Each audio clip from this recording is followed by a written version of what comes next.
What if you could see a flare coming before it hits? What if those random flares were not random at all, but preceded by warning signs you've been missing? They are, and I'm going to show you exactly what to look for. In the next few minutes, I will walk you through the 5 warning signs that a flare is building, why most people miss them, and what to do the moment you notice them. Right now, you're probably reactive. The flare hits, you scramble, you adjust medications, cancel plans, and wonder what went wrong. You feel blindsided every time, but flares leave clues. You've just never been taught to read them. I'm Dr. Rachel Sarah Brown. After 23 years in medicine and hundreds of clients with IBD or major gut inflammation underlying other diagnoses, I've seen the same patterns repeat. Flares follow predictable warning signs. The people who catch them early transform their relationship with this condition. I'm going to show you the 5 warning signs that appear before a flare and give you specific actions for each one. Point 1. Your sleep quality drops before your gut symptoms spike. Sleep disruption is often the first warning sign. You start waking in the night. Sleep feels shallow. You wake unrefreshed even after enough hours. This is not just tiredness. Sleep is when your body repairs, regulates inflammation, and restores cellular energy. When sleep quality drops, your system loses its recovery window. Inflammation that would normally be cleared overnight starts to accumulate. The gut flare often follows within days or weeks. Your sleep falling apart is not a side effect of stress. It is your body's first warning that the system is destabilizing. People tell me they noticed sleep problems before their last flare, but dismissed it as stress or life getting busy. Looking back, though, the pattern is clear. Sleep declined, then the gut followed. The sleep disruption was the signal. The flare was the consequence. Think of sleep as your body's maintenance crew. Every night they come in to clean up, repair damage, and reset the system. When sleep quality drops, the crew cannot finish the job. Small messes accumulate. Eventually the building starts falling apart. That is your flare. Track your sleep quality, not just quantity. If you notice a pattern of waking unrefreshed, waking in the night, or shallow sleep, treat it as an early warning, not an inconvenience. Prioritize sleep hygiene immediately. No screens an hour before bed. Keep the room cool and dark. Get morning light to anchor your circadian rhythm. Do not wait until the flare hits. But sleep is not the only early signal your body sends. Point 2. Your energy dips before inflammation rises. Fatigue often appears before gut symptoms worsen. You feel more tired than usual. Your capacity shrinks. Tasks that were manageable feel harder. This is not laziness. This is your mitochondria struggling. When cellular energy production drops, the body does not have the resources to maintain the gut barrier, regulate immune function, or keep inflammation in check. The energy dip is the warning. The flare is what happens when you ignore it. That unexplained fatigue is not random. It is your cells telling you they are running low before the system crashes. I ask clients to look back at the weeks before their last flare. Almost every time they remember feeling unusually tired.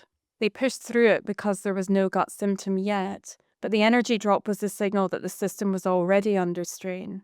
By the time gut symptoms appeared, the flare was already in motion. Have you noticed your energy declining over the past week or 2?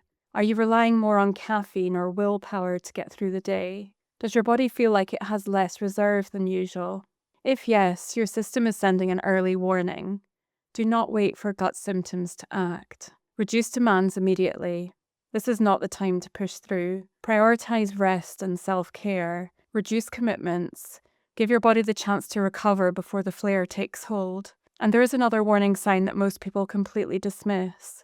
Point 3 is that your stress tolerance shrinks before a flare. Your ability to handle stress decreases.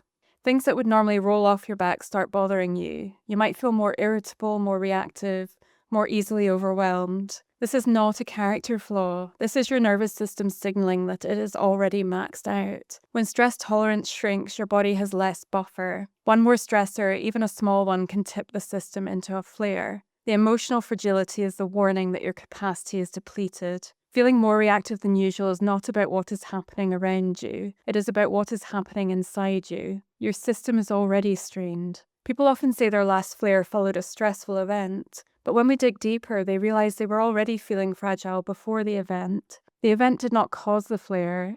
It was the final straw on a system that was already struggling.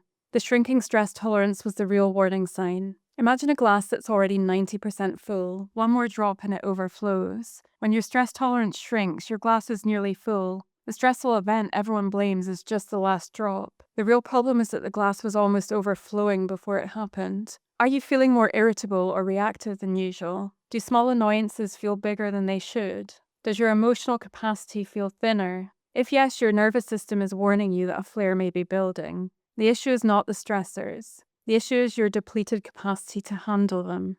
Reduce inputs, say no to non-essential commitments, create space. Your system needs breathing room before it tips over. If you're starting to recognize these patterns, hit subscribe now. I post weekly on IBD, gut health, and how to work with your body instead of against it. Point 4.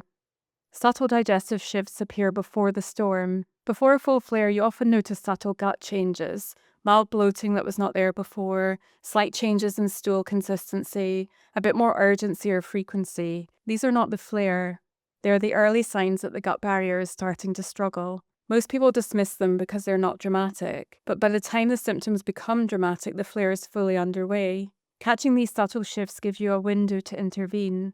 The mild bloating you dismissed last week was your gut asking for help. The flare this week is what happens when you do not listen. Clients often describe the full flare as sudden, but when we trace back, there were subtle shifts days or weeks earlier. A bit more gas, slight discomfort after eating, minor changes they wrote off as normal variation.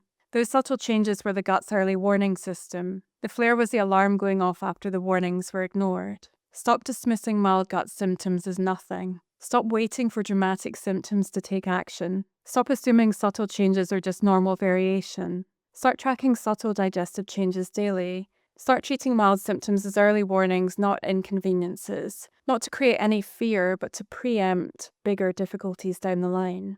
If you start intervening early rather than waiting for the flare to hit, that can only stand you in good stead. At the first sign of subtle gut changes, pull back on anything that stresses the system. Simplify your food. Prioritize rest. Give the gut space to stabilize before things escalate. And there's one more warning sign that predicts flares better than almost anything else. Point 5. Your circadian rhythm gets disrupted. Circadian disruption is one of the most reliable predictors of an incoming flare. Late nights, irregular sleep times, increased screen exposure in the evening, jet lag, shift work, any of these can destabilize the signals that tell your body when to produce energy and when to repair. Your gut lining regenerates at night. Your immune system regulates on a circadian schedule. When that rhythm gets disrupted, inflammation rises and gut function suffers. The flare often follows within days. That week of late nights was not harmless, it was setting up your next flare. I see flares follow travel, late work deadlines, disrupted routines. People blame the stress or the food, but often the biggest factor was the circadian disruption. Their body lost the timing signals it needs to regulate inflammation and repair the gut. Everything else was secondary. Your circadian rhythm is like a conductor keeping an orchestra in time. When the conductor is steady, every section plays in harmony. When the conductor falters, instruments come in at the wrong time, clash with each other, and the music falls apart. Circadian disruption is your conductor faltering. The flare is the music falling apart. Run through the 5 warning signs. Sleep quality declining, energy dipping, stress tolerance shifting, subtle digestive shifts appearing, circadian rhythm disrupted. If 2 or more are present, treat this as an early warning. Take immediate protective action. Tonight, screens off 1 hour before bed. Dim the lights. Block artificial light. Tomorrow, get the morning light. This week, reduce non-essential commitments. Create margin. Simplify your food. Avoid anything you know is questionable. Do not wait for the flare to confirm you were right. Early intervention is the whole point. Act now. If no flare comes, you prevented it. If a flare comes anyway, you reduced its severity. Most people wait for the flare, then react. This keeps you in crisis mode permanently. Learning to catch warning signs and intervene early shifts you from reactive to proactive. You stop being blindsided. You start having control. The warning signs are always there. Now you know what to look for. Flares are not random. They follow patterns. Sleep disruption, energy dips, shrinking stress tolerance, subtle gut shifts, circadian disruption. These warning signs appear before the flare hits. Most people miss them because they are looking for gut symptoms, not system signals. Now you know better. You know what to watch for. And you know that early intervention is the difference between catching a flare and being caught out by one. If you want to understand why your body sends these warning signs and what is actually happening at the cellular level, go back and watch my video on the 7 things every person with IBD needs to know. It lays the foundation for everything I teach. Click the link around this video and watch that one next.